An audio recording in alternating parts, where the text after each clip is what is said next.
Why Not? A queer podcast. Thank you to our sponsor, Pineapple Healthcare, an award-winning primary care clinic right here in Orlando.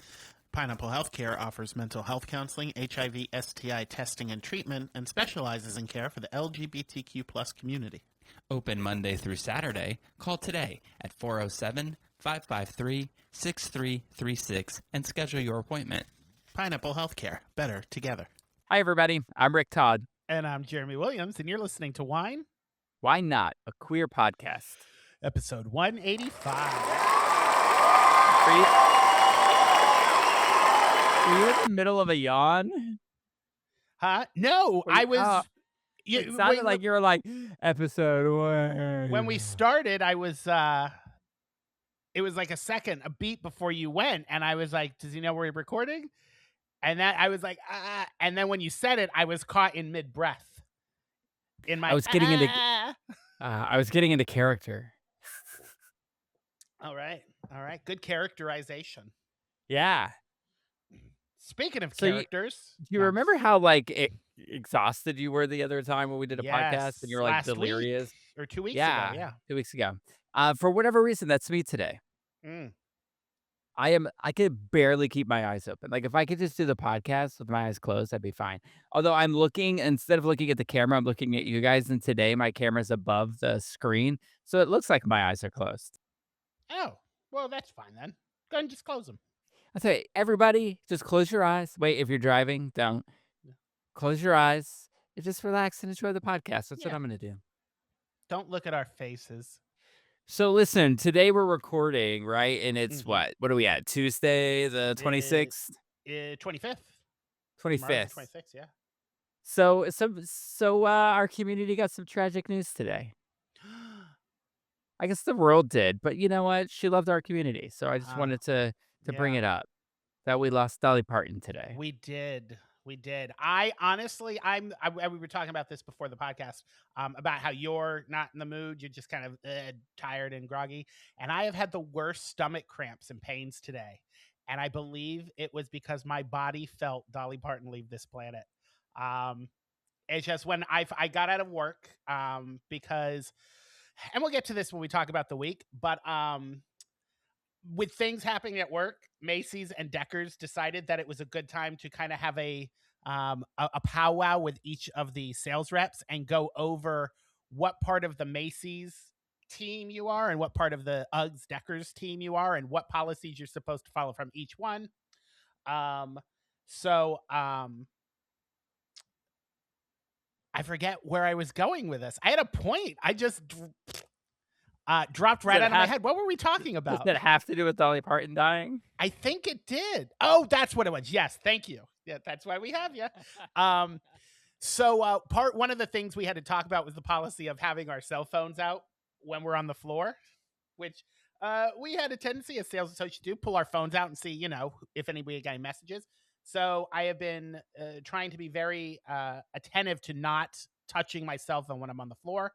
So I clock out, and first thing I did is I pulled my phone out when I got in the back, and I had like 15 messages from people because they know that I was a big fan of Dolly Parton. I got the privilege to interview Dolly Parton once, and just like 15 messages being like, I'm so sorry Dolly Parton died. Almost like my own mother had died. No. I got condolence messages from a bunch of people. So it was very sad to find out. I don't usually get...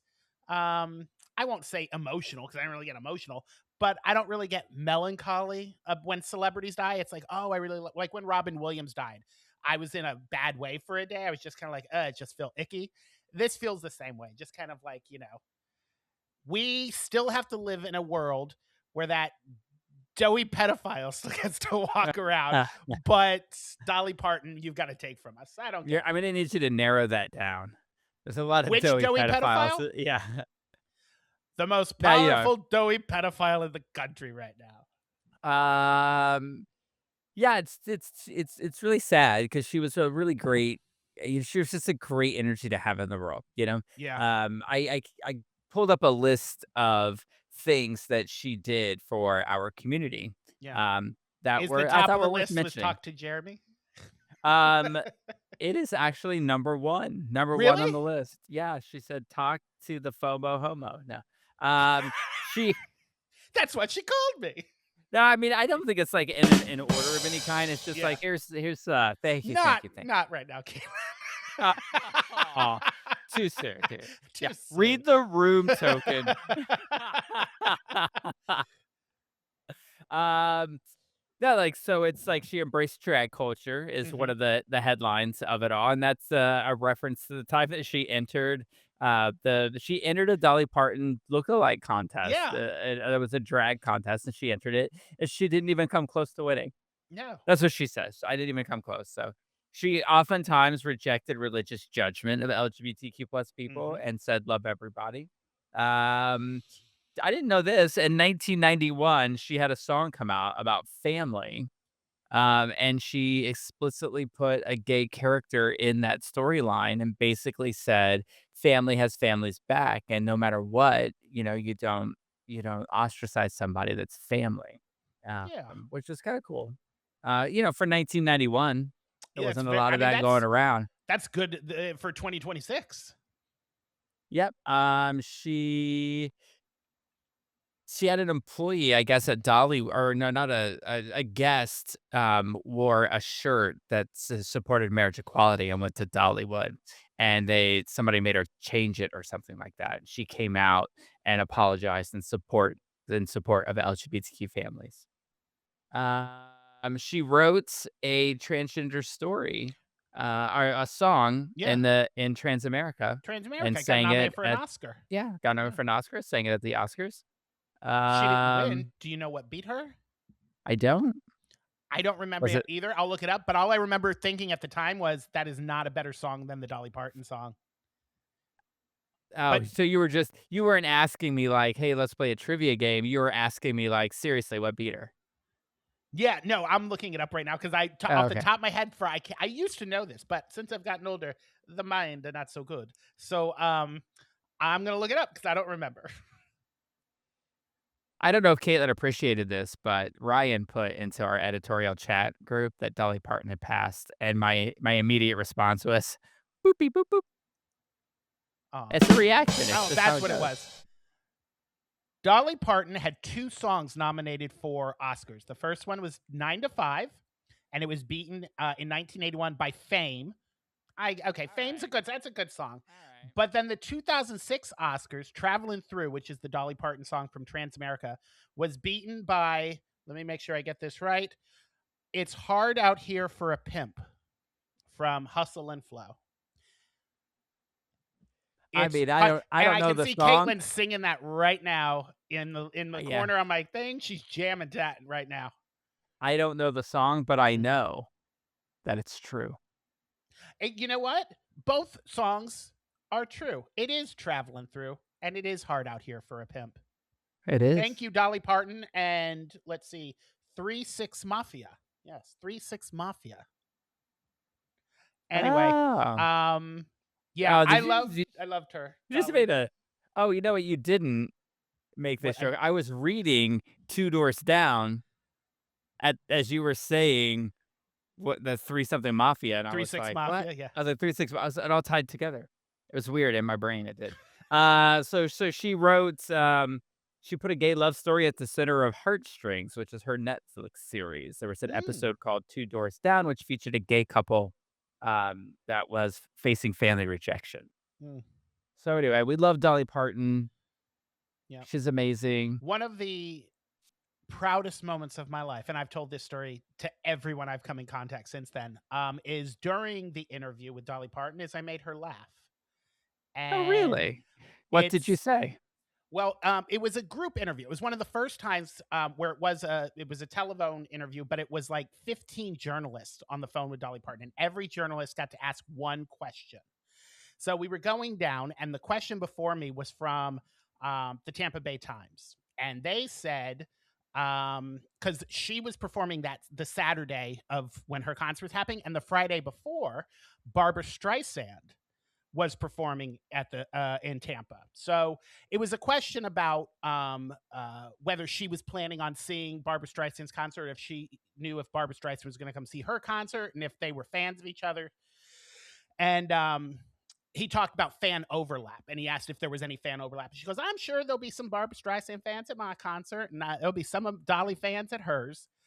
So when it got to me before my question, I said, "If you want to know where the Barbra Streisand fans and the Dolly Parton fans overlap, all you have to do is look for the drag queens that weekend." And she laughed at that, and it warmed my belly. She says, "You know what? That's true." And I said, "Yes, it is, Dolly." Aw. And she goes, "You are my favorite journalist ever, Jeremy." And I said, "Dolly, don't say things like that. There's 15 Jeremy, other wake up. journalists here." Wake up, Jeremy. We have Sorry, a podcast to sorry. do. That last sentence I made up, but the rest of the story is true. I don't know. I bet none of that happened. You didn't interview her, did you? Ah, no, it was AI. Is it a long list, the proudest moments of your life? Not really. It's probably about 3 or 4 things on it, and Dolly's one of them. I don't have a long list either, but one of them on mine is throwing out the first pitch at the Rays game. That was pretty cool. Nice, nice. And I love that you said that knowing that your husband's on the other side of that camera. Getting married. Yeah, there You you know what? go. I'll tell you what. Yeah, the birth of our children. I don't know. Ah, I wasn't there when my children were birthed. yeah. Amber Atkins and Rebecca Ann Lehman. No, he's gone. Oh, okay. I mean, I don't want to sound like a homosexual, but my husband left to go get his nails done.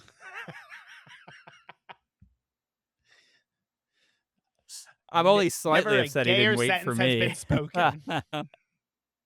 Right? Well, you did just use Barbra Streisand and Dolly Parton in the same sentence. That's so. true. That is true. So here we are, in a Here we are. melancholy Yes. state. Covering episode 185. Got any Yeah. fun facts about 185? You know what? Not really. Again, we've been in this kind of cycle where I have to close on Mondays and open on Tuesdays. So we've been recording on Tuesday nights for evenings for the last, I don't know, 4 or 5 podcasts. So my research is always a quick Google search while I'm on the train between stops because my phone doesn't work underground. So I can only do searches from the different stops. So Like when it pulls up into a station, you're like, quick search. I'm like, yeah, search, same. search. You would think there would be something, a device, anything. Like, can't you just get something? Verizon, you don't have something you can stick in your pocket and like boost the signal so that you can get internet in the subway? It just seems like there's millions of people looking for an internet connection in the Yeah. subway at any given moment. So how about make it happen? Now, this is one thing I Googled. Again, this is coming from Google's AI. So it may be completely made up. And just because this is It what's at the- definitely is. But when I Google Dolly Parton and the number 185, Google says that Dolly Parton has released 185 compilation albums. She's done 51 studio albums, 6 live albums, and a total of 228 singles released. But it says 185 compilation albums. Now, I know what your next question is, Richard. You're asking, what's a compilation album? I don't know. So I'm going to ask Google. I'm going to ask Google how many compilation. Yeah, like that. And then I think like Dolly sings the 70s, maybe something like that. Yeah, what I'm thinking, something like that, because it's a music collection that bundles together songs from different sources into a single package. So like greatest hit collections, theme boxes, multi-artist samples. And yeah, Google says she had on her. How crazy would that be if that's factually accurate? She had 185 compilation albums on this Well, day. I mean, I am not here to fact check. Trust me, I have lied to this audience enough. But I just Googled how many compilation albums did Dolly Parton put out, and it said approximately 222. Well, Google, get your shit together. Facts are flying out here, and there's stories coming out every second. We need to be able to trust when we Google you and say, hey. Maybe Google should just talk to its AI. Oh, Google Gemini. I think that you probably said something really mean about Google, and Google knew it was happening and cut your feed. I didn't hear any of that. I'm sure it's recorded a bit and it'll pop up in the videos, but I was just disappointed with Google, but I'm just kidding. I love you, Google. Welcome to my life. You want to know a couple other 185 facts that may or I may not be true? can't Because wait. these are all from Google AI. So, have you heard of the 185 game? You went to school for theater, yeah? I sure did. Are you familiar with the 185 game then? I wasn't good at it. Oh, but you know of it? No, theater. Oh. I've taken some acting and theater classes, thank you, when I was in high school, but I had never heard of this. But apparently the 185 game is a classic short form improv game, where the group it says a classic stand and deliver punchline game where audience suggestions are turned into rapid fire sequences of corny jokes that always starts with 185 blank walk into a bar, and then the audience member is supposed to give you a suggestion, and then it's like 185 crab apples walk into a bar, and then you're supposed to go back and forth, rapid fire with the corniest things you can think of to continue the joke on. I would like to know what happened after 185 crabs sliced into a bar. That's all she had. I don't know. Do you know what's funny about that is not only did I major in theater, like degree in theater, Yeah. and never heard of this. While I was in college, I was part of an improv comedy troupe called Half Past Funny, and never did we play 185. I've never How heard of could you this. not? Google says it's classic. It's a It's a classic game. When did the classics start? Like, did the classics start like 20 years ago? Because I've been out of school for longer than that. So I think, well, when with cars, a car is classic after I think 20 or 25 years, something like that. So maybe oh my it god, was the year after. this year's my 30-year college reunion. Oh, good for Oh, I you. missed it. It was in June. Oh well. Next year is Hey my everybody. 30th high school reunion. Oh, are you going? I don't know. I haven't gotten any notification about it. I go to all of mine. Do you? I mean, it's easy because it's right here. I went to Winter Park High School. Yeah. I went to Plant City High School, so I'd have to go back to Plant City. And unless it's around the time that the Strawberry Festival's happening, I don't see me going to Plant City for anything. You should go. They probably have electricity now. It'll be fun. Oh, I bet they do. I bet they've got move-in vehicles. They probably got indoor bathrooms. No They more probably had to outhouses for stop them. drinking moonshine. You can probably find real alcohol there now.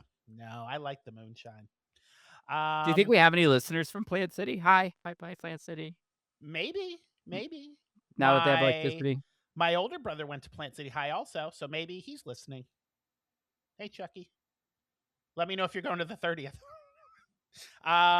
Is it his 30th too? Yeah, we were in the same grade together. So yeah, Really? yeah. How does that work out? We're only 11 months apart. Oh. Yeah. All right. Yeah, so we went through all the grades together. Cheers to your parents. Yeah. And then 13 months after me, they made my sister. And then they waited a little bit. They waited 3 years to make my brother. So yeah, we go. And that's how we became the Brady Bunch. 78, 79, 80, 83. Yeah. And then they were like, no more. All right, Peter Jackson, the director of the what some would say the greatest trilogy ever made, which is the Lord of the Rings films. He, after his Lord of the Rings films, Who would say that? a lot of people. Google it. Somebody here. Actually, I saw a video recently that said a guy said stop telling people to Google it because it makes you sound old. Does it? What am I? TikTok it, bro. Yeah, that's right. That's what he said. People use TikTok now instead of Google, so it makes you sound old. So he goes, so now I'm just gonna say, look it up your fucking self. I like that. I thought that was funny. Well, after the trilogy, Peter Jackson remade King Kong, and that monster epic movie clocks in at 185 minutes, or 3 hours and 5 minutes long. You know, I'm stuck on this. The only people that think that that's the greatest trilogy ever made never watched Back to the Future. I'm going with that. I mean, to each their own. But yes, I mean, there's a lot of lists out there that the top spot is often the original Star Wars trilogy and Lord of the Rings battling out for the greatest trilogy ever made. And don't get me wrong, I enjoy the Back to the Futures. Even the third one, which is not as good as the first two. But It's got Mary Steenburgen in it. What could possibly be wrong with it? you like the ER and the Noah Wyle, yes? You know what? You put a doctor on a screen or Noah Wiley on a screen, I'm gonna watch it. You do both at the same time. It's epic. It's like Back to the Future all over again. Mr. Noah Wiley played Dr. John Carter on ER and departed the show after appearing in 185 episodes. For those who are keeping track season-wise, that's 11 seasons he did the show before he departed it. He came back though at the end. Oh, did he? I think. Well, I don't Yeah, know. I think he comes back at the end. I don't know if Google included those numbers. Google just says 185 in 11 seasons.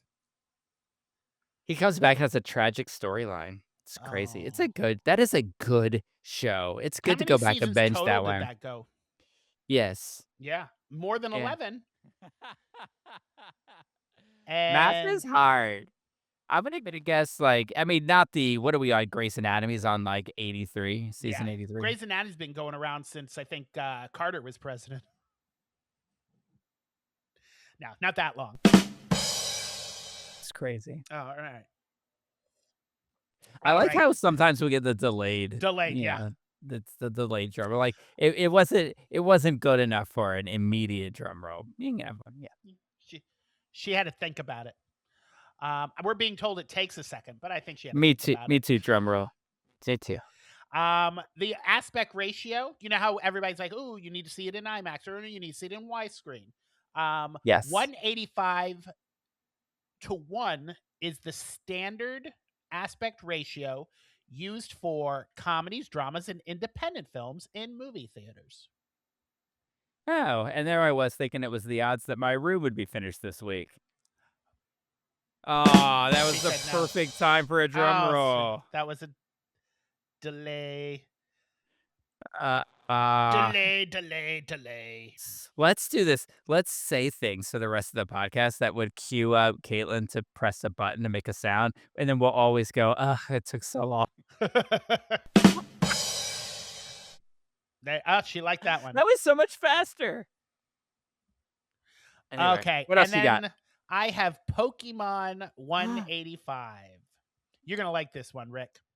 All right. Because I'm going to tell you what it looks like That's before a I tall tell order. you the name. It looks like a penis with spots on it. I like it already. Its name is Pseudo-Woodo. Pseudo-Woodo. Tell me that is not a spotted dick. Isn't that food in London? Yeah, spotted dick is a British cuisine. Now I'm hungry. I just want to eat that spotted dick. Yeah.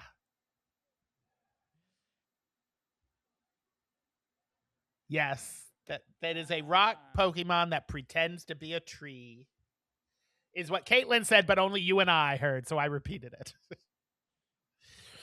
So that is my 185s. My entire I have stopped listening, and all my brain will do is make spotted dick jokes. I just can't. I'm not mature enough for this kind of a thing. Hi, honey. What do you want? What do you want for lunch? Hey, Ma. How about some spotted dick? I mean, they get better in my brain, but I just don't feel like it's. They come together in my brain, but they break up in my mouth. Like spotted dick. Yeah, there's one. Nothing a little bit of penicillin won't cure, am I right? All right, well, all right. That's enough. All right, what do you have for 185? Hey, let's go on the movie genre here still. Did you know that Avengers Endgame is 181 minutes? The new one or the old one? Just Avengers Endgame. Okay. Avengers Endgame Encore added 4 minutes. That's the one I was 185. Yeah, that one comes out next month, and they've added stuff in it. Yeah.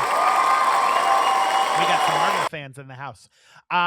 Because you know the whole story with that, they ended Endgame, like the that's called the Infinity Saga, and then the next like overarching story was supposed to be the multiverse. And because of a lot of things, including a lot of convoluted stories and a certain actor who played the main villain got into some legal trouble, so he got fired.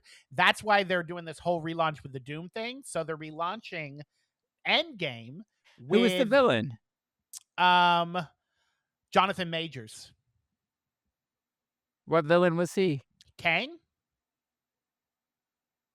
Who? See, that's what I'm saying. Most people don't. The whole multiverse story was way too convoluted, and you didn't even know that Kang was the main. He was the Thanos of that section.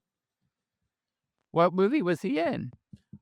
He was in the Ant-Man movie, and Oh, that's probably why. he was in the Loki Was series. Was he in the And Spider-Man one? I imagine the Spider-Man one was no, supposed to be about the multiverse, wasn't it? I that mean, was about the multiverse, but when that movie was made was when it was not known whether he was going to continue or not because of his legal troubles. So they what did he do? he was accused. I don't want to get into it. He was accused of domestic abuse. Just accused though. I mean, he was I accused. mean, he was so we'll found leave it at that. guilty. Oh, But then, Oh I my mean, God. I didn't research the whole story, but from what I understand it, and this is solely based on TikTok and Twitter, he domestically abused her, and then he was arrested. Then she recanted her story, but they still went through with the charges, and then he was found guilty. So and Disney was just like, this is too much. We have to part ways. So now he has a I'm sure movie coming out. there's a Um, universe in which he did none of that. Yeah, I see what you did there. He has a movie coming out. All right. He has a movie coming out this fall from Ben Shapiro. You know who Ben Shapiro is? Isn't he the guy that He's the isn't he conservative from the Yeah. Daily Beast. The Daily Beast has a movie. They're making movies now because woke Hollywood doesn't make the kind of movies that conservatives want. So they're making a movie where Muslim terrorists attack. I can't remember what they attack, but he's involved. I can't remember if it's a school. Is it a drag show? Or it's not a drag show, but he's the main guy in it. And no joke, if you watch the trailer, there's a line in it where he says the Muslims are attacking our white women. Oh my God. You have to watch the trailer. It is so bonkers out God. there. And people are like, this is what happens when Fragile Disney white fires people you. are so embarrassing. I know, but he's not white. What? Jonathan Majors is black. And I he mean, utters the line. He's Muslims, the one who says it? Yeah. You have to watch the trailer. Well, it is now bonkers. I'm just so confused. Aren't we all? What does he mean by our white women then? I don't want to get into this on the podcast. I feel like I am not qualified to discuss Okay. this. But All I right, think fine. he exclusively dates white women. Oh, okay. Well, Anyway, Whatever. check out the film. It looks batshit crazy. I'd love to read his Cinder profile. No No anyway, blacks, 180 only fins.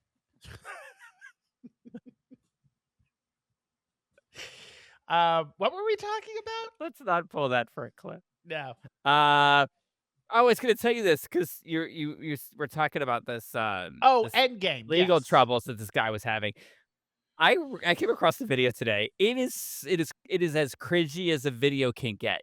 So it's like 10 like interviews that celebrities did from years ago Yeah. that were like red flags as to what was going to come out, that they were like, one of them was the interview that Matt Lauer did with Sandra Bullock.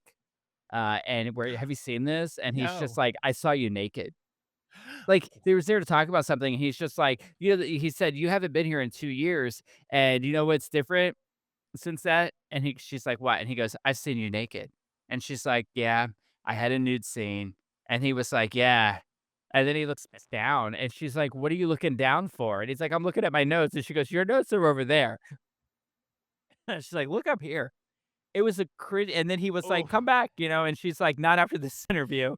Oh, And God. it was like crazy, right? And then there was an interview of Katie Couric And somebody said, "You've been working with Matt Lauer for, like, 13 years now. Like, what annoys you most about him?"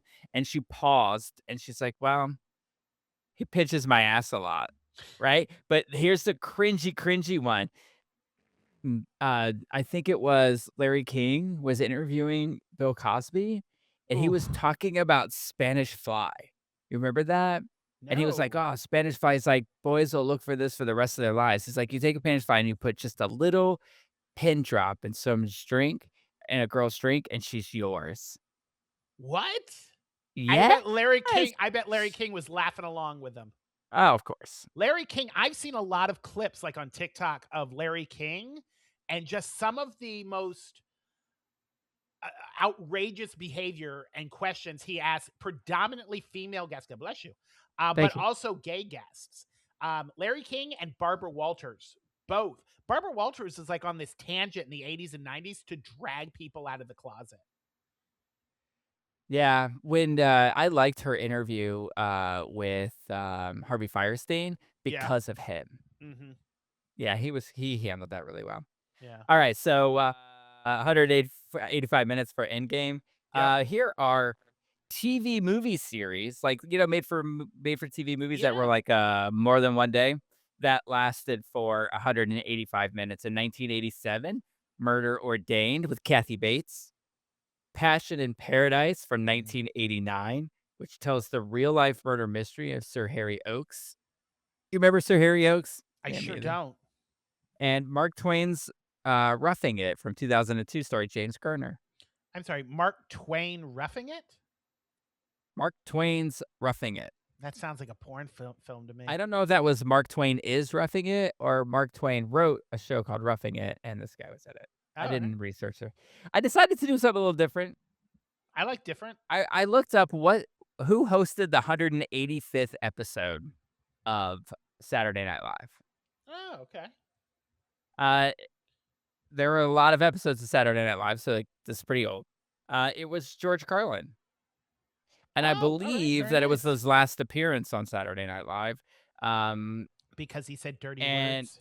and it also introduced so I asked, like, did it introduce any reoccurring characters in the 185th episode? Because I thought that'd be fun to know, and it did, and I don't know that this is okay, but I'm gonna tell you what it is. It introduced the characters Chi Chi and Consuela, performed by Mary Gross and Julia Louis-Dreyfus, Yeah. and neither one of them you Are would think Spanish. would be named Chi-Chi Consuelo, which is No. why so I watched the video of the very first one, and they did a skit where they were being interviewed by Jim Belushi, who was a super fan of Ghostbusters, and all they did was talk about Ghostbusters, and it was very odd. Yeah. I know that Julia Louise Dreyfus was on like 1 or 2 seasons of SNL.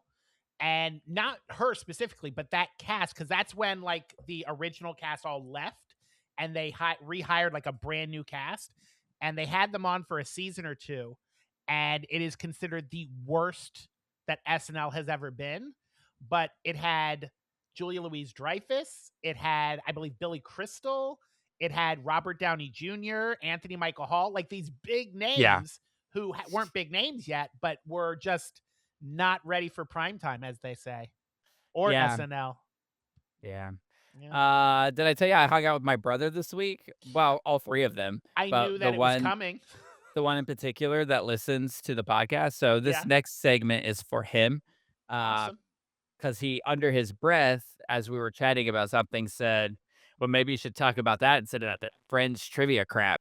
Oh my God. So Listen, he's the second one of our frequent I listeners who know. said we talk about Friends way too much. So lucky for him, though, this is a shitty episode of Friends, and I have nothing to say about it other than what the title of it is. Okay. I give you, it's a Valentine's Day episode, if that helps. Is this the one with the shark porn? Um, no, but Oh. that's funny. That's a funny episode. No, I mean, there's a video involved. Oh, with the birthing video. Yeah, where he Yeah. thinks it's porn and it turns Yeah. out to be the birthing video. Yeah, it's just a boring one because, Joey's upset that he's in love with Rachel, Yeah. and Ross is hiding the fact that Rachel lives with him from Mona. It's just not one of their. It's not one of the It's not best a ones, I yeah, would it's not say. a well remembered. I will say there's only Speaking, oh, go ahead. 236 episodes of Friends, so there's only 51 more episodes of Why and Why Not where we can talk about it. Yeah. Oh, you know what? And that's what is that? That's That's a 3 year. months. That's a year. 52 weeks is in a year. So that's Oh my 51 weeks. goodness. One All more right. year of Friends. So listen, Friends haters, just turn the dial down for a year and come back to us. You know what I told him? I said, "You just be glad we're not covering Big Brother anymore." Oh, That's my reaction to the feedback we get on the podcast. Fuck you. yeah. Stop listening. No, I'm just kidding. Now we love feedback. Tell us what you think. We'll make changes. See, that's all I have to say about Friends. And Nice. moving on to things Moving that along. have been forgotten. Yes. The 185th greatest movie of all time. It's almost time to retire. I mean, I'm thinking it's almost time to retire this Yeah. because of today. Okay. This is it is a Romanian movie, I'm assuming, about Yeah. a No, woman. we're done with this section. We've reached the films of Romania. No one cares. Yeah. A woman assists her friend in arranging an illegal abortion in 1980s Romania. It's called 4 months, 3 weeks, and 2 days. I'm going to imagine that's how long that the fully grown child was living inside of her before she You killed it. know, that does not sound like a terrible premise for a movie that I wouldn't mind watching. I mean, Are they I lesbians? We can watch it for the podcast. I was, of course, joking, about my MAGA reaction to the 4 months, 3 weeks, and 2 days. Sure. 185th greatest director of all time. Are you ready for this? Is he Romanian? No, I think he is Australian, actually, Oh, but I feel like you're gonna know the title of these movies, okay. whether or not you'll get the name, but I'll give you some hints. Sure. He directed the film debuts of Montgomery Clift, Marlon Brando, and Meryl Streep, Oh, not at the same time. obviously. Yeah. No, that one of them would He have been was very, very young. he was the director of High Noon, Okay. 1952, and From Here to Eternity in 1953. Oh, From Here to Eternity. I know the movie. I don't know the director. Yeah. Fred Zinnemann. Fred Zinnerman. Good old Zinnemann, Fred. like Cinnamon Toast Crunch. Boom. Fred, don't you stay away from that. No, token woman. I saw her going for the button. Hey, can I just say, I know we're not talking about my week, but I discovered something today. Yeah. And Caitlin, did you upload this photo so that we could show this? So here's the deal. Before you show it, don't show it yet. Just wait. So you got to be watching the video to see this, right? Because I mean, you could post it online if you want. I don't care. But so we went to press today with the next issue of Watermark. Oh, awesome. And I was Nice. like, "Hey, Dylan, because when the marketplace section isn't full, there's a weird ad space, and he put a TikTok ad up there, but we had a TikTok ad somewhere else. So I was like, put the Wine Why Not promo up there. So Okay. he put the promo up there from when we did the photo shoot with the popcorn, like the first one that we did. Oh no. Yeah, right, right. And No. so I saw my But we're face in this. but we're both so fat in those photos. I was like, We're I not said, fat. We're holy. fatter. We're both fatter. I looked at that photo of me and I was like, "Holy shit, look at my face." So he zoomed in on it and I sat next to it and we took a photo of it to show the difference between now and then. So, Caitlin, pop that up. It is mesmerizing to Yeah. me that is my face. Like that circle with the mouth in the middle is my face. Isn't that crazy? Yeah. Anyway. Yeah. Hey, shout out to GLP-1s. You should sponsor the podcast, GLP-1s, and then you Seriously. can give them What's to us for funny free. is the photo that when we did that was 2 weeks before they started me on Ozempic when I was living in Orlando. And I lost 50 pounds on it. So I look like the fucking whale. I look like Brendan Fraser from The Whale in those photos. You have the same hair. Yes, he doesn't, don't you? Because you had Yeah, cut I your do hair because off. I had shaved It- my head. Yeah, you Yes. shaved your head, so you're Don't- not lying. Caitlin, do about not what- show that photo. Let's do a side by side. So does that mean the whale Jeremy is in this issue of Watermark? Yeah. But you know Oh what's funny man. is like it's the photo where you're pouring popcorn on me, Yeah. and I can just looking at your face, I can hear you going, like you sound like Peter Griffin doing it. Oh, and I look like I ate him. Ah, that's a lot of Anyways, food.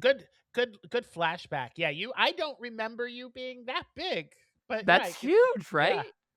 you look like you got stung by a bee. I look like I'm wearing a fat suit, right? You look like Fat Monica. Yeah, right. Sorry for the Friends reference, brothers. You know what? They should do a podcast They called should. Brothers Against Friends, and they could just trash our podcast. Anyway, Very nice. All did you right. do anything fun this week? Anything you want to I mean, yammer about? fun is subjective, isn't it? It really So the is. first thing I want to say, okay, so I'm going to start with the start of the week. So after last week's podcast, I, during the course of that podcast, drank a bottle of wine. Yay me. And then we finished the podcast, and you said, let's go to dinner. I said, Um, "Hey, Jeremy, how do you feel about some dinner?" yeah. And Dylan was at a networking event. And as we were leaving, Chris texted and he said, "Hey, what are you up to?" And I said, "Me and Rick are on our way to dinner." And he said, "Ooh, where are you going?" And we went to Arriba, which is this lovely Mexican restaurant in Hell's Kitchen. And he said he loves Arriba. So he said, "Ooh, I'll meet you guys there." I was like, "Great." And then as we were on our way there, Dylan messaged and he said he was done with his networking event and he met us there. And the four of us had a lovely dinner catching up where I had several more drinks after drinking a bottle of wine. Have you ever heard of a networking event, like a business networking event sponsored by Tinder? I Because he's trying to have. tell me that. No, I'm just kidding. I was Yes. making a joke that he had dates. No, but I have. That landed really well. Um, Because you're like, yeah, there are. I was like, I'm what? like, I'm like, I'm trying to cover for him. No, I'm just kidding. He didn't. Yeah, He didn't go to he the. was on his phone, and I Yes, heard, "Brrr," he and I was didn't like, go on what a was that? date. And he Him goes, and I hung out all week. yeah, he's like, "Brrr, what's that? Oh, it's my networking event. I gotta Oh. go for an hour. Oh, okay. No, but they're Brrr. legit. No, a lot of the apps they do networking events. Like businessy networking I events, mean, or I think like, they're like to meet people. Business. They're like business, friendship, or more is kind of thing that they do. hmm. So we had a few drinks and then had a good time at dinner. And then Chris was like, "Oh, I'm gonna go to this bar and meet." His boyfriend was meeting him there because his boyfriend had just gotten off of work or something. I don't know what his boyfriend was doing. And he's like, "Do you want to join us for drinks?" And I was like, "Ooh, more drinks." So we went to a bar in Midtown. I didn't know there was a gay bar in Midtown, like over near Times Square, called the Dickens. So we went to the Dickens. Then I'm 46th. Sure. I don't know. I was so They said buzzing by I the just time used we to go went to a there. when I lived there before, I used to go to a gay bar Called on, the Dickens? 46. No, it was on 46. It was called Stella's, and it was a hustler bar. Stella. It was a Yeah, hustler bar for sure. you're welcome. Um, the Dickens is on 7th. Oh, I'm sorry, Speaking on of, 8th. I think that there's still a hustler bar around there somewhere. Do you remember we were sitting at that table and this guy this older gentleman kept walking by with like different younger gentlemen like every 45 minutes? I'm like, good for him. Vaguely. Yeah. Yes. It was a Tinder thing. No, no, no. Ha! And then it was really weird when he escorted Dylan to the table. I Oh, didn't understand what was happening. it's so friendly. No, it's on 8th between 47th and 48th. And I don't know if it's a straight up gay bar, straight up. I don't know if it's a gay bar or just a gay friendly bar, but the bartenders were gay and it was loaded with gay people and they had rainbow flags up and stuff. But it's a really nice bar. And they have non-alcoholic drinks. So you should check it out. But I go there and we hang out and I have a bunch more drinks. So I have not drank that much in, I don't know, years. And I had the following day, thank God I was off, had the worst fucking hangover ever. And I felt miserable. And I don't recall doing much of anything that day. I think I laid around. I think you may have even asked me, "Hey, do you want to go do this?" And I'm like, "No." Oh, we were gonna do something. Yeah, you were like, you wanted to We do were gonna get something. haircuts. Oh, yes, you were gonna go get a haircut, and I was like, you were like, "You wanna come?" I was like, "No, I just wanna lay here on your couch and not move." It was awful, and I will never do that again. I honestly think my stomach is bothering me today. I honestly think it's residual hangover from last week. I think it's just carried for the week. Yeah, we're old and out of practice. I think Yeah. that's just the way it goes. Um, while you were, because I'm sure you'll get into this for your week, but you went down to Orlando, hence your new background. Dylan was here for a few days before he joined you down there, and we were having a conversation about, because there's an event that happened, something that happened at work, where a couple of people were mispronouncing some things, and I went on a tangent how much it was annoying me, the particular words they kept mispronouncing. And I was like, because the way they pronounce them, they're saying it very pretentious when they're just like regular stupid words. Isn't it funny how last week on the podcast we talked about how much we hated when people corrected us? Yeah. But I don't correct them. I just gossip Oh, about them behind their yeah, back. okay, yeah, yeah. It's called manners. Yeah. You talk about them Um, behind their back. Also, because there's another person at work who also gets this weird look when these people say these two words wrong. So we get to look at each other when they say the words. We're just like, and we just give each other that look, and we're like, yeah, we share a moment. Anyway, halfway through me bitching to Dylan about how the way that they pronounce these two words annoys me, in my head there was a little voice that goes, "Hey, dipshit! Every week you mispronounce like 6 words on the podcast." And, to that I say, Pokemon aren't real words. Take that, Caitlin. I'm just kidding. It's I not Caitlin. remember It's when we first started. Cotland. When we Um, I remember when we first started doing the podcast, like you would say something and I'd be like, "What did you just say?" And I was like, "What? Who?" And then I was like, that's annoying, so I stopped. yeah. Also, I will take this. I borrow this from a really great editor and writer that I knew, Jamie Hyman. I work in print. I don't give a fuck how people pronounce their names. One of the greatest moments in a Watermark staff meeting history is she was talking about Pam Bondi to somebody, Yes. but she pronounced it Pam Bondi. And, she's like, "Pam Bondi," and somebody just kinda casually, in a way, like, "I'm gonna correct you without being overt about it," and said, "Hey, Jamie, is that pronounced Bondi or Bondi?" And she goes, "It's print ready, yeah, I don't give a fuck." I was like, "Oh my god." And I left his name out on It's purpose, so I didn't hilarious. wanna shame Yeah, him, but it I was gotcha. hilarious. That is hilarious.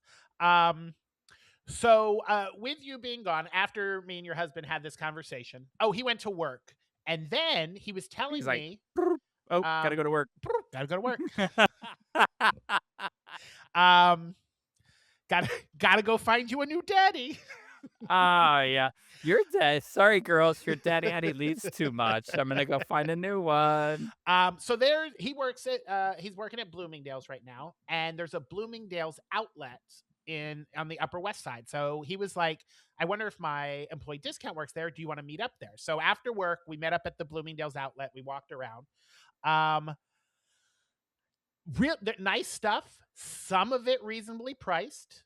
I'm just poor white trash from a tiny little town in Your Florida. Macy's. I'm Macy's. When somebody says outlet, I think I'm getting 4 t-shirts for $1. Bloomingdale's outlet is like Macy's high end. It's like the shirts are still $40 and $60. And I'm like, no, that's too much Well, for me. that's pretty good compared to like what they are at Bloomingdale's. I mean, at Bloomingdale's, they're like 400. Well, these were like plain white t-shirts. Like a Calvin Klein plain white tee was like $40. They had vests. There was a really nice vest there that was marked down. The vest is normally $3,000 and it was marked down to $1,400. And I was like, I guess that's outlet because your it's more than half off. Your But internal lesbian was crying because you wanted that so bad. it was a really nice vest. I really liked it. Kayla just shook her head in disgust. And then so he showed me Bloomingdale Outlet, and I was like, while we're up here, let's go to the Barnes and Noble because there's a 3-story Barnes and Noble there. I don't know if you can call it 3 stories. It's like first story and then like a balcony, and then the second story. So 2.5 or 1.5. Macy's and Bloomingdale's love to have their like They love their balconies, yeah. So we went there, and I absolutely love that Barnes and Noble. And we went upstairs and we got some coffees and we hung out. And he had a cinnamon roll. So we're in line. It's me, him, and then there's a lady behind him. I know this story. Oh yes, I'm sure. Yes, I'm sure he's going to vent about this story because the audacity of this woman. So I ordered my coffee. By the way, and I hope he's listening, the guy who was working the Barnes and Noble Starbucks cafe, damn, he was not only cute, but that man had some junk in the trunk. He had a nice thick ass. He was chunky, as they say. It was nice. Yeah. It was thick. Yeah. So Caitlin is so ashamed of us right now. Are we not supposed to compliment people now, Caitlin? I know, right? Come on, little lady. You don't like a compliment? This is what happens, Jeremy, when you allow a token woman on the podcast. Also, I realize I'm just super old. This is a different story really quick. I used the word cap at work, and one of the youngins there, he shook his head, and I said, did I not use it right? He's like, yeah, you use it right. We just don't use it anymore. And I was like, ew, well, fuck you, dude. What do you want from me? I'm trying to learn here. Wait, I don't know. What did you say? Cap, no cap. You know, cap, no cap? I don't remember what we were talking about. And I said, and that's cap. And he shook his head, and I said, did I use it wrong? He said, no, nobody uses it anymore. And I said, whatever, I don't care anymore. People I was like, my age, you're a bitch. Like, do people use that anymore? Don't tell HR. You pop a cap at somebody. That's anyway, so I get my coffee and I go to the end of the little bar, and at Starbucks at the Barnes Noble, they give you the coffee and then they have the creamer and the sweeteners and stuff there. So I'm making my coffee, and then I hear the guy go, all right, that'll be $40. And my ears perked up, and I was like, he was getting because he was originally getting a cookie. I was like, he's getting a coffee and a cookie. How the fuck is that $40? So I went around the corner to say, Dylan, what did you buy? And there's this short little lady ordering, and Dylan's behind her. And I kind of look weird. So I finish stirring my coffee, and I walk over as he's walking up, and he orders his stuff. And then I said, you were right behind me. And he goes, uh-huh. And I said, did that lady cut you? And he's like, yeah, she walked right as soon as you got your coffee, walked away. She walked right around me like she didn't even see him and just started ordering. And he goes, so I just let her. And I was like, oh, I'd have told her to get the fuck out. I said, you got to get that New York kid and be like, you need to get the fuck out of the way. I was next. She may have worked for Miranda Priestley, and she's like, there's a meeting and I have to get this order in or I'm going to get fired. If I don't get these books and coffee, she's going to fire me. But I was like, I've got to find the manuscript of the next Harry Potter series. So he got his coffee. Now, what was hilarious is I'm asking him this while the cute guy's ringing him up. So he comes to the end of the bar, and he gets his coffee and his cinnamon roll before she got hers. So even though she cut in front of him, they made his first. Mm-hmm. You know what that guy said? That guy went, here's your coffee. He said, you know what? Here's that thick cinnamon roll and that curvy coffee. Here's that thick cinnamon roll. She left. Caitlin left us. So that was lovely because I love that Barnes and Noble. I love hanging out there. So we did that. The other things, I did a couple other things, but the main thing that I did this week is because I had a couple of days off, and I decided, you know what, I just want to take a day and just hang out at the movie theater. So it was this past Thursday. I had 3 because I get 4 tickets. I had 3 left for the week. Like, I'm going to see 3 movies today. So I wanted to see, and we talked about The Brink of War with Jeff Daniels, where he plays Ronald Reagan. Oh, yeah. So there was a 9:30 showing in the morning.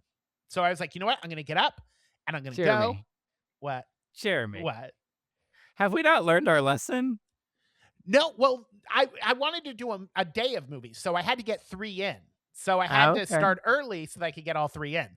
So I went and saw, I went there, left here being like, "Ooh, I don't know if I'm gonna make it." So I was rushing there, and then by the time I got to the theater, the movie had already started. And I was like, and it was like already 30 minutes in from the start time. So I was like, "Oh, it's already started." But something interesting happened as I was walking to the theater going through the times because like I missed it. Let me see what the next time is. I ran into my assistant manager on the street. And I was like, that is my first run-in on the streets of New York with It somebody I know. is that like when you're a kid and you run into your teacher at the grocery store? Shut up. That's exactly what I told him. I said, I feel like I just ran into my teacher off school hours. And I said, what are you doing here? And he goes, oh, I'm on my way to the Fifth Avenue. I started working at Fifth Avenue today. And I was like, oh, I'm on my way to the movies. And I even told him, it's like, this is my first run-in with somebody I know on the streets of New York, like the type of shit you see in a movie. And he goes, cool, have fun at the movies. And then he went about his day. Do you know about a year ago, I ran into 2 years ago, maybe, I ran into somebody in the streets of New York? It was Nick. Oh, really? Neither of us lived in New York, and I just ran That's into him in the streets. It was the weirdest thing. it's always weird when you run into anybody you know, but I mean, when you're both from different cities or a different city and you run into them from that city. Hey, what's that raccoon's name? That crazy raccoon that everybody's all like, Rocket Raccoon? Jimothy. You know what What? I'm talking about? Jimothy No. the raccoon? You don't know this? No. Have you heard of this? Have you seen this? How do you No. live on TikTok and you don't know about this weird shaped raccoon, Jimothy? I Anyway, don't know. I just wanted to point out that I said running into Nick was the weirdest thing ever, and actually, as I think about it, Jimothy is weirder. So just wanted to I'm gonna clear look that this up. up. I've not I have not heard of this. But I do have another TikTok thing that happened. She's showing me something. I don't know what am I looking at? That's that raccoon. Is it is that a drawing or is that a real raccoon? I It's can't a real raccoon, and it's just my eyes are not so good. I know it. It's a little laptop, right? Yeah, I can't really I feel like I'm looking at one of those ink blot tests. That doesn't Uh, look like a raccoon to me. my setup, my setup today is a lot like yours, Jeremy. It's a laptop and all this, and so like Yeah. like squinting to see things. Ah. So speaking of TikTok, there's this trend on TikTok that has as the last few days that have come up where it says all fandoms are coming together against this one thing. And I was like, 'cause all the TikTok I've been saying is like nothing before has ever brought all the fandoms together like hating on this thing. And so I looked it up, and the thing they're hating on is an animated film that came out 2 years ago called Lesbian Space Princess. So apparently it is like offensive to lesbians and non-binary people, and it's like poorly written. This is according to the TikToks, poorly written and a terrible film. So I Googled it and I was like, ooh, we should watch this for the next podcast. Because it's an animated film about lesbian space princesses. And I was like, how can that be bad? This is starring Ben Shapiro. Oh God. It's I was gonna say it's Natalie. You know who Natalie is? Donald Trump's assistant slash probably his secret girlfriend. Oh, goodness gracious. I bet it's from Natalie. the one that was, like, running down the street chasing the Yes, cart? chasing the golf cart. She's Come so on. stupid. Girl, you are thirsty. Ugh. She wants Ugh. that orange juice. Ew, gross. I hate everything orange now.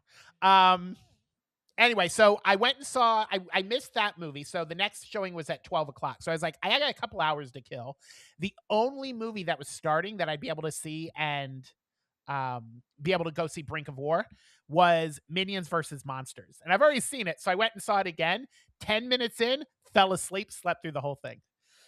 But it was free. It's part of Yeah, I mean, you it's know. nice. It's nice in there, It's Yeah, dark it and was it's cool. cold. There was only 3 other people in the theater. I passed out. It was fantastic. So I woke up, went and saw The Brink of War. I think you'll like it. The Brink of War? You didn't like Yeah. it? It's not a bad movie. It reminds me of one of those HBO movies from in the 90s. Where it's like it feels almost like a play being recorded. Then, and I love Jeff Daniels. I think he's a brilliant actor. His Ronald Reagan is a little not Ronald Reagan-y enough for me. Yeah, I So saw the it yeah, he does you would think getting the voice distinctly down would Yeah, be and he important doesn't. and no. He does say "well" a lot, but Yeah. that's about it. And then Gorbachev is played by a British guy who there are breaks in his Russian accent with a very distinct English accent. So if you Oh, that's can get fun. past that, the story, it's an interesting story. It's just a weird way that they told the story. Yeah, and they Um, filmed it in, like, just in 3 weeks, so, you can tell. they didn't he probably didn't have time to learn the Yeah. full accent. Just But like also yeah, go ahead. now I'm just gonna say, it's gotta be hard for a gay person to watch a show that depicts Reagan as a hero and not think to yourself like, "Okay, maybe in this instance you were a good president, but Yeah. were a terrible human being that that, your hatred of the gay community caused a lot of death," Yeah. you know? But I know that there's the whoever is the one who made it has to have ties to the newsroom, the TV show The Newsroom, because not only does Jeff Daniels play Reagan, but Hope Davis, who was the journalist who I think she was a journalist in the newsroom who was trying to blackmail him. You remember her, the blonde, who he went on a few dates with? Oh, yeah, yeah, yeah, yeah. Yeah, the tabloidist. She Yeah. plays Nancy Reagan. And then one of the girls from the newsroom plays a reporter in there who I didn't realize that after she was in the newsroom, she was in a TV show called The Boys. And then she was in a Broadway show called Giant. The I think it's his daughter in it, the one with that you went and saw. Uh Oh, no, that the girl that plays the Jewish reporter. Yeah, and she's also in The Boys. She has a bit part here as a reporter. So I'm like, Oh, oh, okay. and she's also in the newsroom. I was like, this has to be written and directed by somebody involved in the news. So I looked it up, and Yeah. he wrote 8 episodes of the newsroom. That's how he got all these Oh, actors okay. together. Yeah. So I saw that, and then went and saw Insidious, the new Insidious sequel out, which was not as good as the other ones, but I do enjoy. I love watching scary movies in a crowded theater because there's always some girls and gays in there who do that final girl scream, like scream queen scream whenever something jumps out. And I just love it. I love audiences that participate in opening weekend of Marvel movies and horror movies. Yeah, I'm not one of those. No, Although you are. I think I've resigned myself to the idea that I'm gonna go see the Broadway show Paranormal Activity. Oh, I do kind of want to say I've been reading some of the reviews on that, and they say you've got to sit front of the mezzanine, front and center mezzanine. Yeah, because there's a second floor, and unless you're sitting in the first 5 or 6 rows, you can't see the second story of their house unless you're in like the first 6 rows or you're in the mezzanine. Huh. And all the reviews were like, it's a good show. It was a weird choice to do a second floor on stage in that theater because the mezzanine hangs over so many of the orchestra rows that it blocks the thing. So Well, that's good advice. yeah, I will heed that advice. so definitely see it front row mezzanine so you can see everything.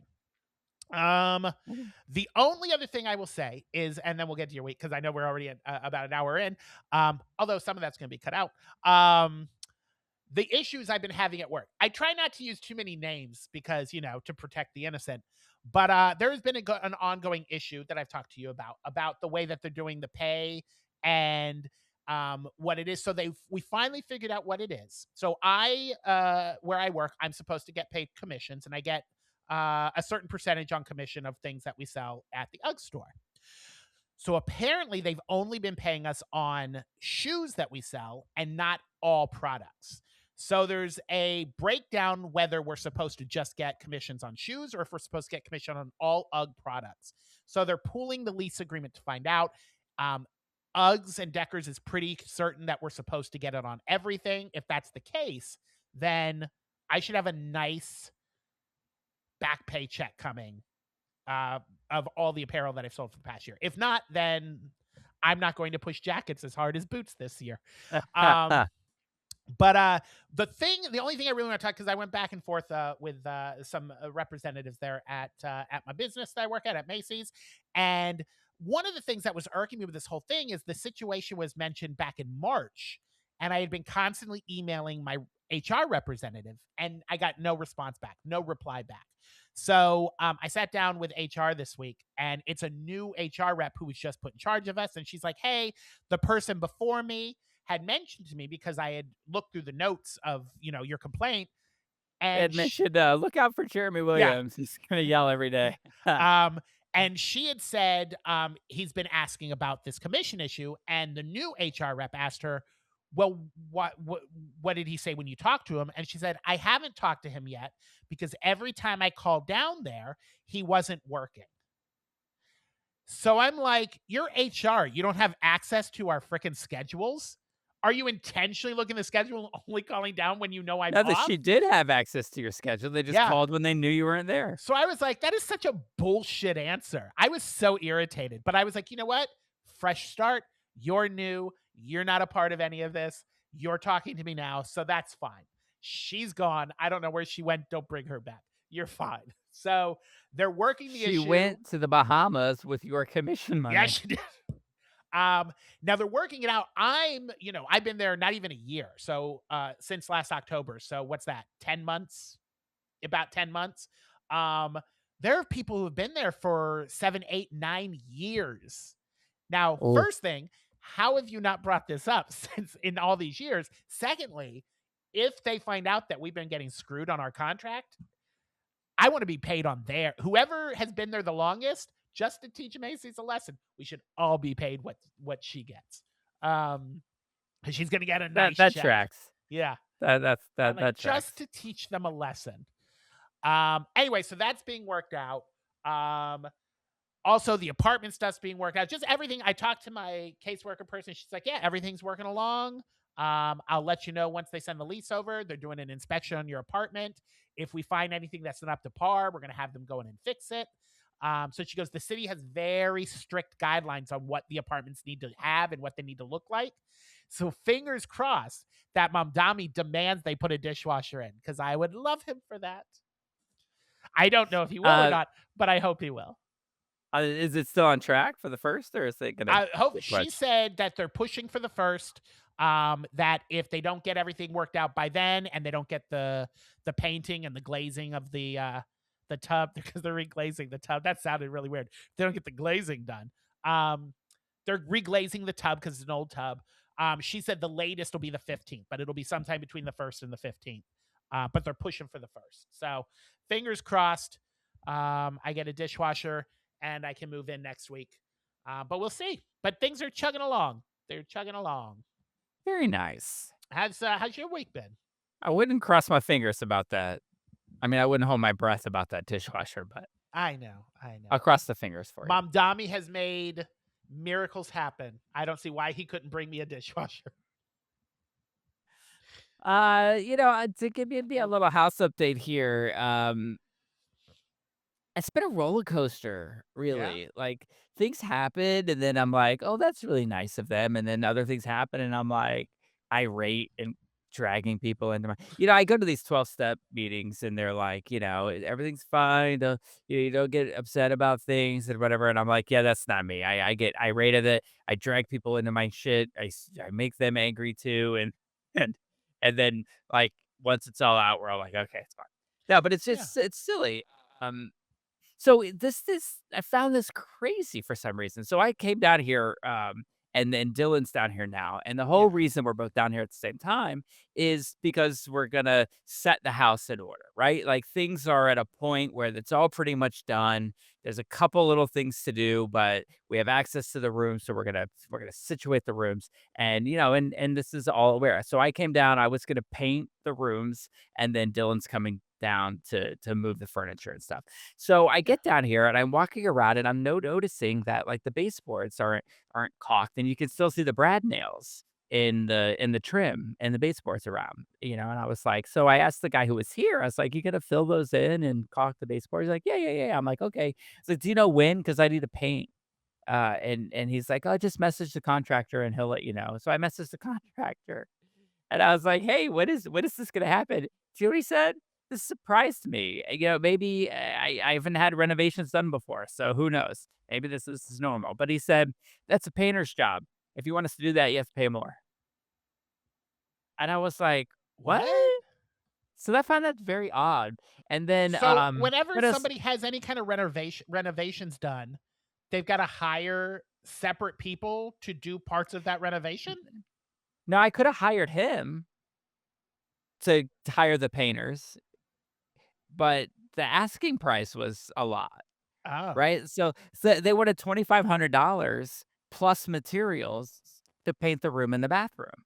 And I was like, "I'll just do it myself. I'll paint it myself." So, yeah. but I would have thought that, like, you would fill in the holes and do all of that. I thought that would be like, "And I'm just painting." He's like, "No, no, no. That's a painter's job." I'm like, whatever." So, but because I'm not really good at caulking, Yeah. um, I ended up hiring a painter, but for $800. Oh, much Materials better. Yeah. included. So it was See? including Mhm. materials.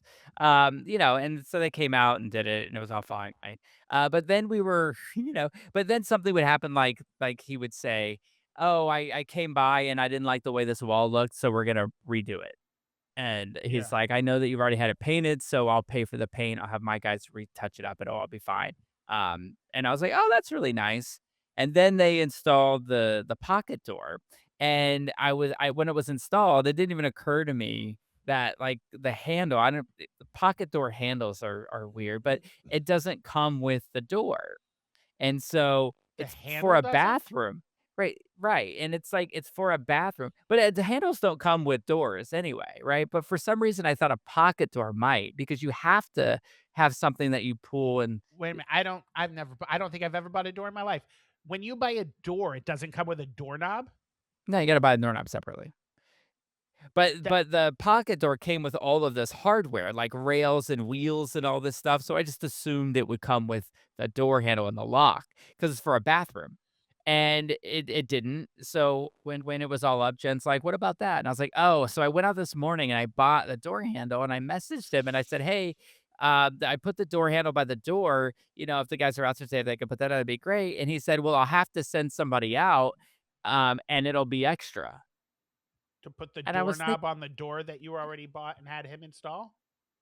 And I thought that was really weird. Like, why would that be extra? Because it's part of the door. Like, it's for a bathroom. Like, you would assume. Like, how is it not extra to put up a vanity light or, like, just all the. It was just so weird to me. And so, I was like, forget it. I'll do it You know myself. what? There have been over our lifetimes several movies that come to mind. Money Pit, and then the one with Richard Pryor where he's moving the family across country, where house renovations or getting a house is like exaggerated, like stupid shit. Like, oh, do you like this kitchen? Well, you can't have it. We're taking the kitchen with us, and it's like ha ha ha. And then they get there, and all the cabinets are removed. I thought those were just stupid comedy stories of what contractors I've are like. never I've never had this done. I don't know if, I don't know, like, I did, sometimes I get, like, I'm not saying this is the case with this. I'm just saying, like, sometimes I get involved in projects that have nothing to do with renovations of houses or whatever. But yeah, people get involved and they charge you a certain amount and it's contracted, and then they realize they're spending more money than they thought. So then I think they try to recoup money on the back end. yeah. And so it's like, oh, well, that, like, how I know when I'm signing it, like, I've never done this before. How would anyone know to say when you're signing a contract with somebody at the beginning of a renovation project to say, "Okay, make sure you put the doorknobs on." Like, Yeah. why wouldn't that be part of it? Isn't that ridiculous? It's absurd to me. So listen, if you're a contractor out there, let me know. Is this ridiculous or not? So it's just Yeah.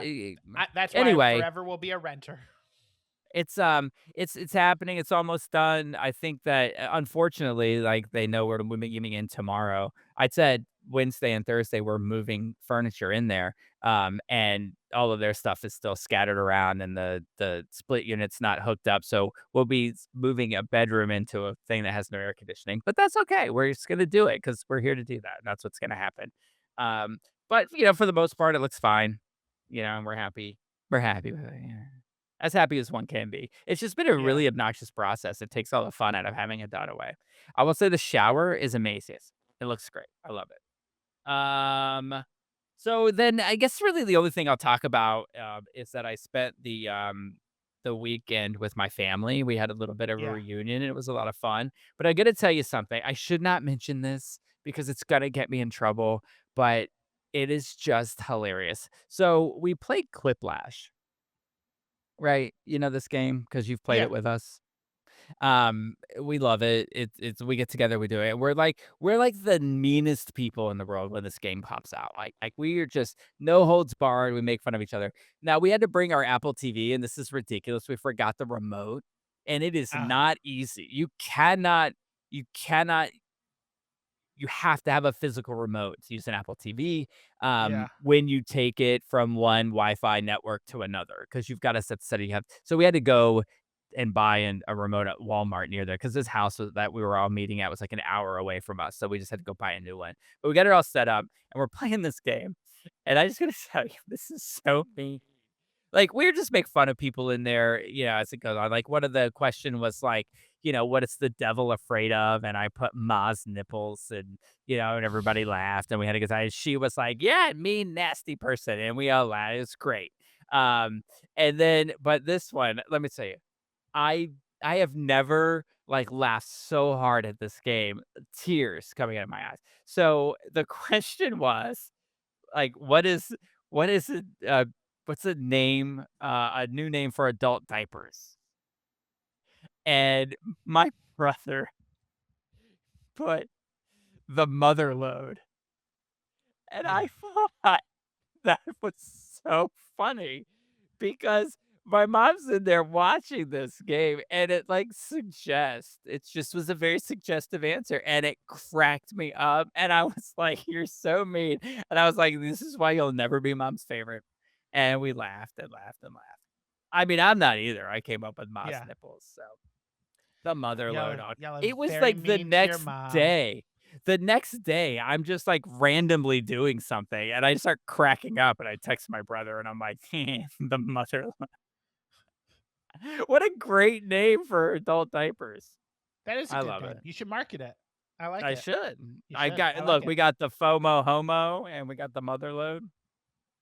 So yeah, that's pretty much it. Oh, you know what? I do want to say this too. I went to when I got into town on Thursday, or I got into town on Wednesday, and Thursday, and then we met with Brian, and we went to the wrap up party for the Queer Excellence Program, which Yeah. is I think the Mukti Fund does and it was like this guy Neil, who invented this project. It's where um they take queer college kids and they put them into internships, but for the summer, but they're paid internships. So the Mukti Fund pays the organization to pay the students, and it's a pretty good gig. I mean, it's like it's a pretty good salary, and it's also a part time gig, and so we had a couple of really great interns that came and did some work with us, and then this was sort of a wrap up party at Rustic. Which is a restaurant on Neola Drive. And I just want to point this out, anyone in Orlando who loves food, go to this place and order the white chocolate and pistachio bread pudding. It is the most delicious thing I've ever eaten. It was I mean, I almost want to go there tonight and get it. That's how good it was. So good. All right, anyway, Nice. just wanted to relive that moment. So I want to say thanks to Neil and the Mukti Fund for having us there and for having us be a part of Okay. this program. Is Real really great. quick, what are you saying? Muck D? Mutki. I think it's M- Mutki, Mutki, Mutki Fund. like mutt like a dog? And I like how it's it just stopped the whole podcast. We're like, "What? Nah, that's screen for us." Oh. Uh, All right. yeah. Mutki. Okay. Good for you. Good for them. Congratulations. Yeah. But the last thing I'm gonna point out, I just wanna say it was a sad week, Oh. at the water race. I mean, times are tough. Yeah. Let's just throw it out there. Times are tough. Listen, if you like queer media in your community, then you need to figure out how you can help keep it around, right? If it's donating, 30 bucks, grab 100 of your most favorite people in the world, and everybody go donate $30 to it, because times are really hard and they're about to get in insanely worse with this ridiculous fighting that we're doing with Canada, right? So if they raise cost of paper, you're gonna start seeing things just change completely. Yeah. But we had to eliminate a position at Watermark, so we had to eliminate our social media Oh. coordinator position, which is awful because she did a great job with us, and we all liked her, and she's cool to have around. So I'm just mentioning that to let you know if it takes a few days for our why not videos to hit the YouTubes. It's because it's my job to make them, and I will do the best that I can. Oh, I all know right. the last one was fun. I know you liked it, you shared it, so it was good. Yeah, it was you did that video? That video? That was so good. Listen to you. Uh, hey, listen, we did watch a movie, so I guess we We should probably talk did. about that. Okay. I did I have a few things to say about this movie. Um, So did a lot of critics.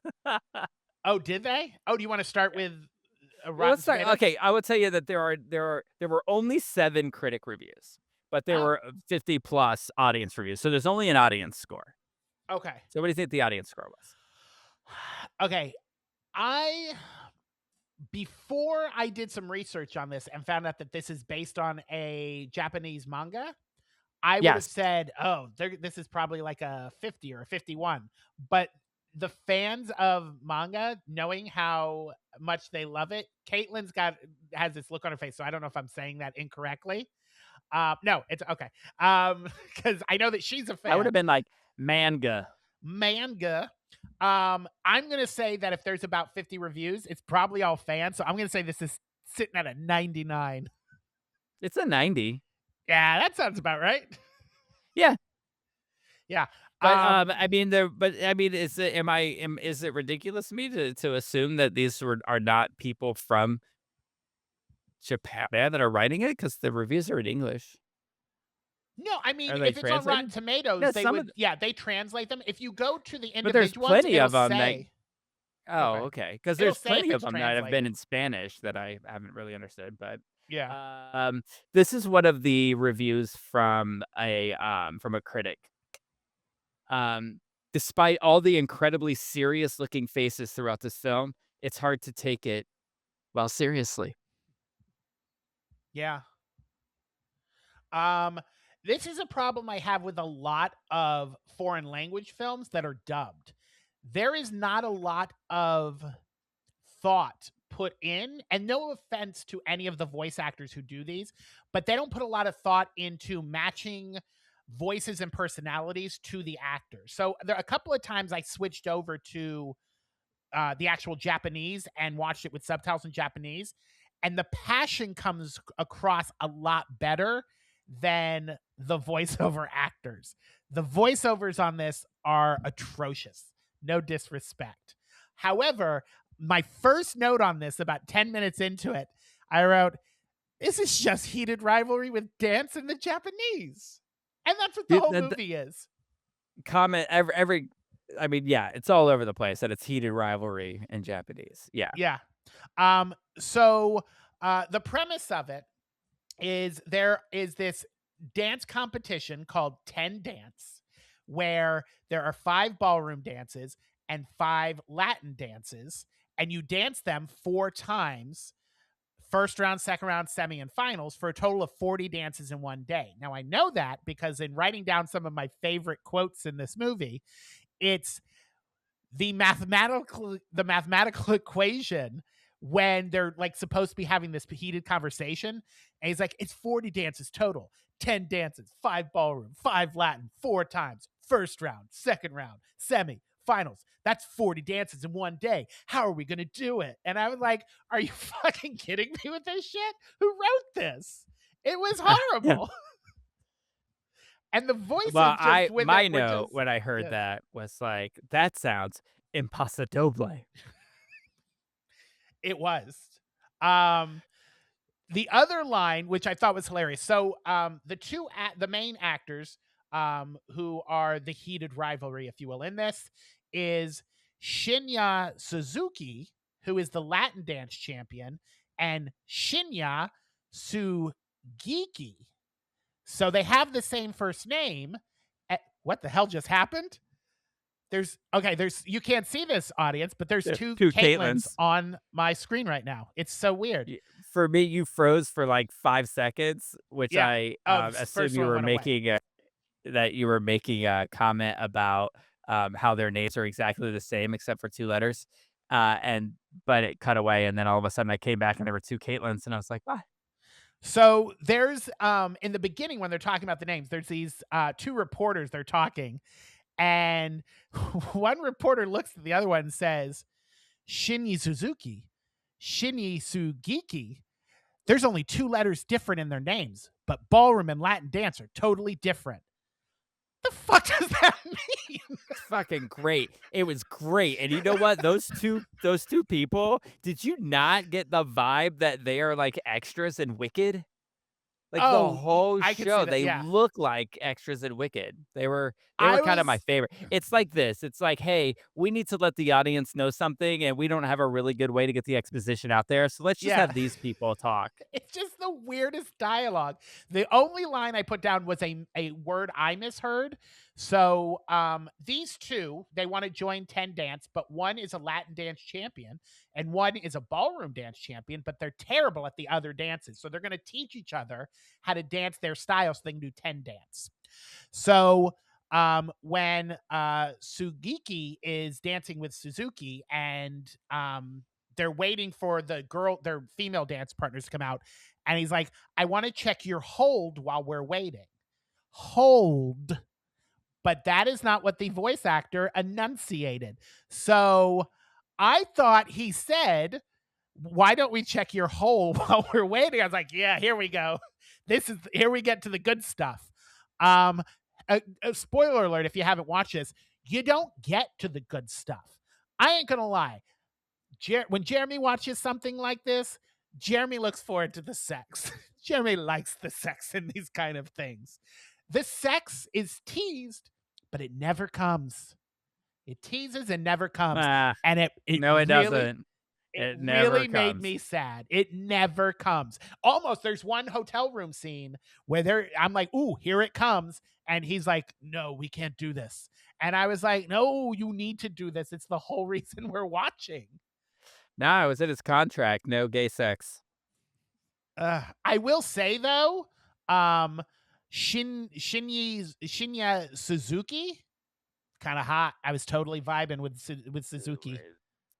Yeah, completely. Yeah. That Although, uh, yeah, he was definitely, yeah, and there was like this, like he's the rebel Latin dancer who's just like free and hot, and then there was like the rigid, like dancing is art and it must be beautiful, yeah. and so they of course were combative with each other, but Also, obviously wanted to be all over each other. I don't want this to come across sounding anyway, so please stop me if it starts to come across. Uh, Okay. So as you mentioned, like Sugiki is like, very high class. In fact, there's a scene where after they're done rehearsing, he goes, let's go to dinner. And they go to a nice fancy restaurant and they're serving coronation chicken, which I guess is the chicken that Queen Elizabeth served at her coronation. And it's a very fancy dish. And he's explaining the intricacies of royal, of English lore and royalty and all that. And he's like, take your elbows off the table. Don't eat like that. It's just very stereotypical guy from high class and the boy from the wrong side of the tracks. But when they go to, like, he's like, I'm a firecracker and I live on the wrong side of town. And they go, so he dances Latin music. The set where he lives, the area where he lives, is made to look like almost like they traveled to like Mexico or something. And I'm like, the whole story supposedly takes place in Japan, except for a dance competition that's in England. But I have never seen any area of Japan depicted like that. It literally looks like scenes from I forget what the name of that movie is, Sicario, where they're going into Mexico, and he lives in like this rundown looking, and it's like, and praise them for this, the most ethnically diverse group of people who live here. There's blacks, there's whites, there's Hispanics, there's the Japanese guy. And I was like, what? I have never seen a part of Japan in any movie or TV show ever that looks like this. So I definitely want to go to Japan and see if they have these kind of Well, I mean, I imagine that. I mean, I know Americans can be like American centric, but I don't see why there. I mean, there's going to be parts of America that look right, like but there's no indication of Japanese culture at all. And I can't imagine that there would be anywhere there wasn't something that tied it to Japan. It just seemed very odd to me. so like going to Chinatown and seeing a Bank of America, and that kind of ties to it. Sure, if that helps you, but Yeah, but I can imagine like if there are people with Latin like Hispanic roots that live there that they may that their homes may look like they sure, in if where this they came guy from. had Hispanic roots. This guy's totally I Japanese. think he does. He had no, but he's like his whole like thing is he's got Latin blood running through him. I assume that he's from a mixed The- race family. No, not Latin blood, as he has the fire of Latin in him. That's why he can dance like I that's the don't blood. know. I I mean, don't think he has I've relations to any Latins. Well, I mean, I certainly just took it at its word and didn't research it, but now I will. But I mean, I feel like there is. I don't know. Anyway, it seemed weird to me, is all. I think that seems weird. Like, I mean, wouldn't he? Isn't he Latin? Part Latin? I thought so. I don't think so. Or Hispanic? Latin. Like he's like reading Latin. You know. Latino. Oh, wait a minute. Carpe I diem. lost you for a minute. I hit the wrong button. I almost closed you out. How weird would that have been? Like we're having this discussion and then I just close you out. Dude, Like I'm if done you with would have you. like if you would have pissed Caitlin off, you leave before it's time. Actually, it would actually not upload your video at all, and we'd be done. Like we would have wasted 2 hours of in the our time. manga, the Shinya Suzuki, the actor and the character are 100% Japanese. Oh, so it's no just, Hispanic you know what? or Latino at all. I guess you know, Gloria Stefan was right when it comes to him. Yeah. He The says, rhythm got it him. says the character Shinya Suzuki, while a champion in Latin dance, is 100% Japanese. All right. Well, good Now for him. I could gather like he looked like like he might have. He looked a little mixed race to me. No, careful. No, I just like he had a little Latin flair to him that I thought was probably a mixed race thing, but no. When he's showing him how to move the hips, very Latin. I mean, I wanted to I felt the fire. I felt the rhythm did get me. I was dancing throughout your living room the entire time I watched this movie. Well, they almost had a sex scene when they were first dancing together, and he yelled, "He rubbed his dick on me." Oh, he did. Yes, he goes. He rubbed his dick on me. I mean, how do they dance like that without doing it? I was like, one Right? of them is going to finish.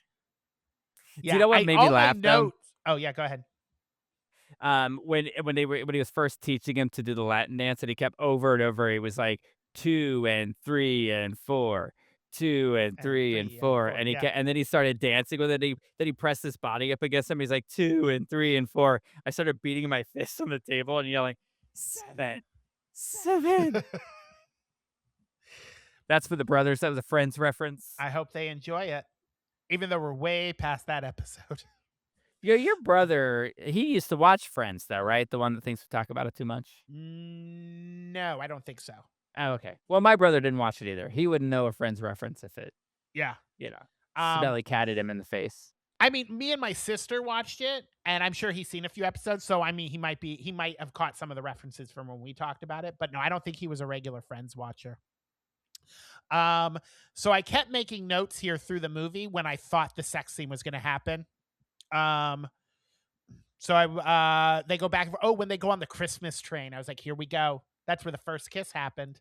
And I was like, they're going to do it on the train. And no. What was up with that train? It was a Christmas train. I don't know why, but it was filled with snowflakes and glitter.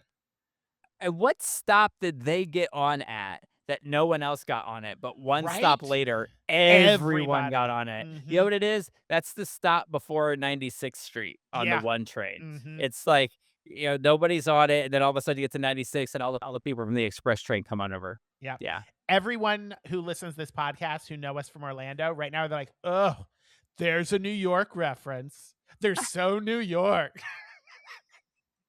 Oh, I know exactly where the 96th train stop When I is. first Yeah. got here, whenever I would talk to people on the phone, I would say something about New York or the subway, and they're like, "Oh, Mr. New York now." It's like, you know what? Fuck you.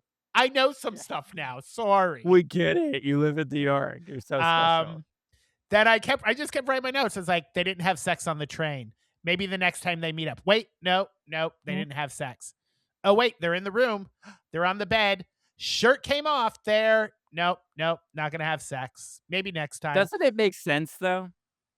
I'm That gonna they spoil this movie. I'm gonna Yeah, spoil the whole thing because I yeah. mean, like, sorry if you don't want it spoiled, stop listening.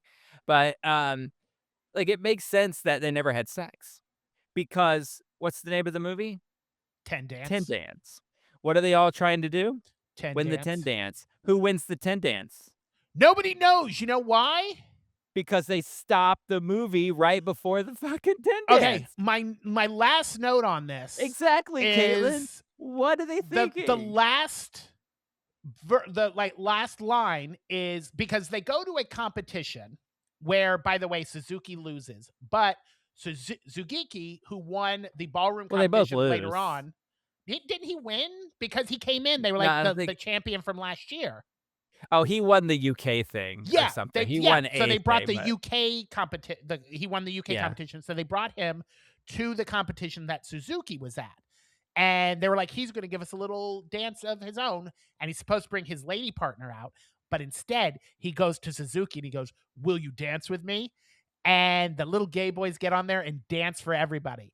And the voiceover is the funniest shit. So, because they go through the 10 dances and it ends up being more than because they just keep on dancing past 10. So it's like, he's like, first it's the waltz, a beautiful, slow waltz.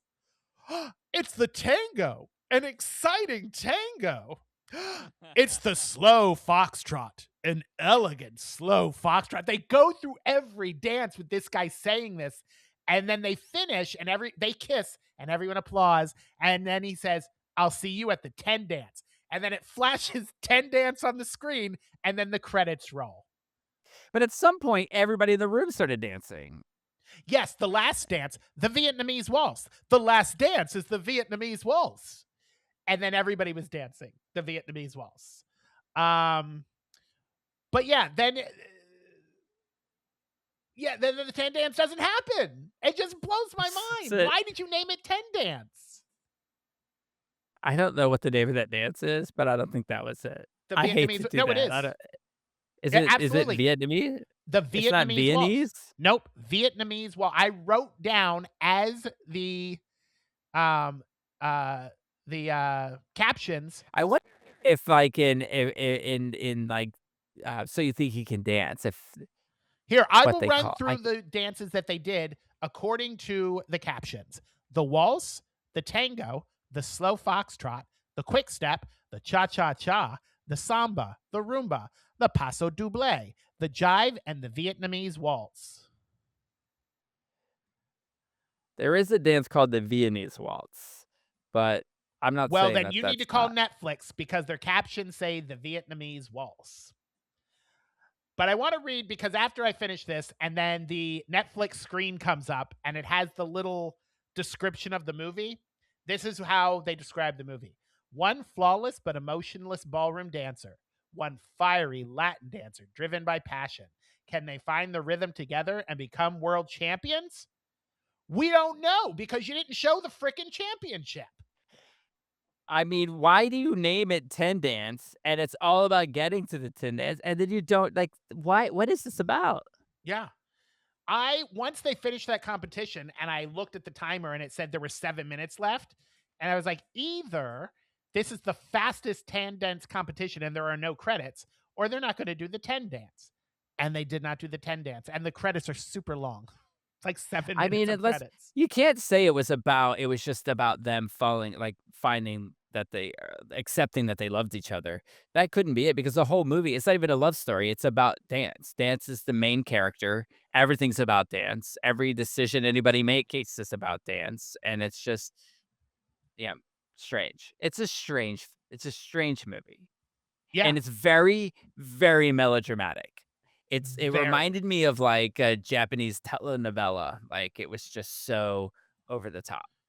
Yeah, And in fact, most of it, Jen watched it with me and spent most of the time laughing because it was so melodramatic. yeah. But you know, But check it out. oh, I and mean, I just if you laughed at like, one part. Remember at the end when they were when he was getting all done up for the competition, his hair. I was like, I just wrote this down. I was like, did he sit down and say, "Give me the Debbie Wasserman Schultz"? oh, Because his hair looked like hers. it So what do you? What are you gonna grape it? I'll give it 2 grapes. You know, I'm gonna It's give worth it it two and for a his half Suzuki's because abs. yeah, he was shirtless most of the time, and it's not bad. It's not unfortunate. It's a good thing.